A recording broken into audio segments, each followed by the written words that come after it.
India, the land of diversity, innovation, and 135 crore dreams. But if you look closer, it's full of corruption, inequality, broken promises. दुनिया की सबसे बड़ी democracy आज भी दुनिया से पीछे क्यों है? Every 5 years, we are told the same lies by every politician. Every election, it's same faces, the same justification, and the same failure. It's time to change. But India does not need a new government. It needs a revolution. Let me tell you why. सारे politician आते तो हैं, वादा तो करते हैं corruption खत्म करने का, लेकिन कोई कर नहीं पाता।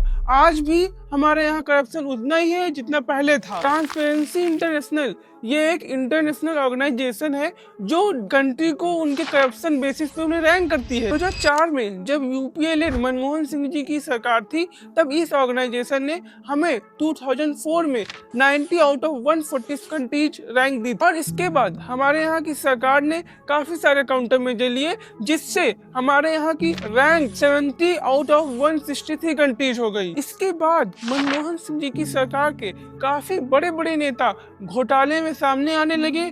जैसे पहला घोटाला 2G स्पेक्ट्रम स्कैम, जिसमें 1.76 लाख करोड़ का स्कैम था और इसमें उनके टेलीकॉम मिनिस्टर भी अरेस्ट हुए। Commonwealth game scam 70,000 crore and coal allocation scam 1.86 lakh crore. Government ने 2013 तक कोई भी स्कैम का काउंटर मेजर ही नहीं लिया और ना ही कोई करप्शन का इलाज ढूंढा, जिससे 2013 तक इंडिया की इंडेक्स 94 हो गई। 2014 में इलेक्शन भी थे और अन्ना हजारे के काफी सारे एंटी करप्शन कैंपेनों की वजह से सरकार ने कुछ काउंटर मेजर लिए और इंडिया की रैंक से 85 हो गई। फिर उसके बाद 2014 में बीजेपी गवर्नमेंट आती है। काफी सारे इन्होंने भी काउंटर मेजर लिए करप्शन को खत्म करने के लिए। जीएसटी, ई गवर्नमेंट, डिमोनेटाइजेशन। पहले 2018 तक करप्शन काफी कम हो गया और इंडिया की रैंक 78 हो गई। उसके बाद ना ही सरकार ने करप्शन पर ध्यान दिया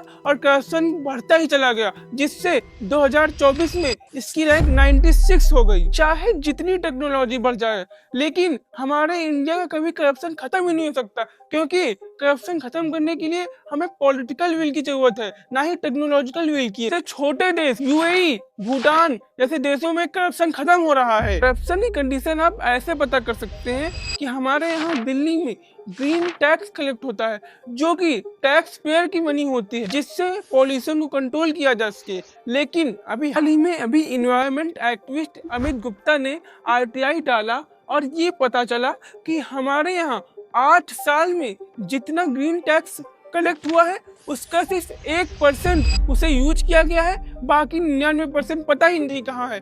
और जबकि दिल्ली की जनता सिर्फ 11 दिन ही अच्छी हवा ले पाती है। पता नहीं हमारे देश को करप्शन से कब छूट मिलेगी, कब हमारे जो डायरेक्ट बेनिफिट है गवर्नमेंट से वो हमें मिल पाए।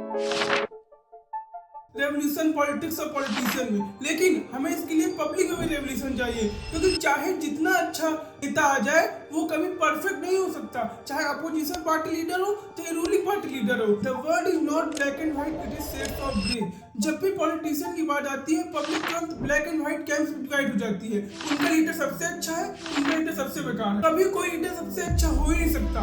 कभी भी ब्लैक एंड व्हाइट कैंप्स में डिवाइड नहीं होना है। जिस लीडर ने अच्छा काम किया उसको प्रेज मिलेगा और जिस लीडर ने खराब काम किया उसको ह्यूमिलिएट किया जाएगा। ऐसा नहीं होगा कि ये लीडर अच्छा है तो इसकी सारी बात अच्छी है, इसने जो भी किया वो सब अच्छा है। मैं सिर्फ एक ही बात कहना चाहूंगा कि लीडर्स हमको रिप्रेजेंट करते हैं, हम उनको नहीं।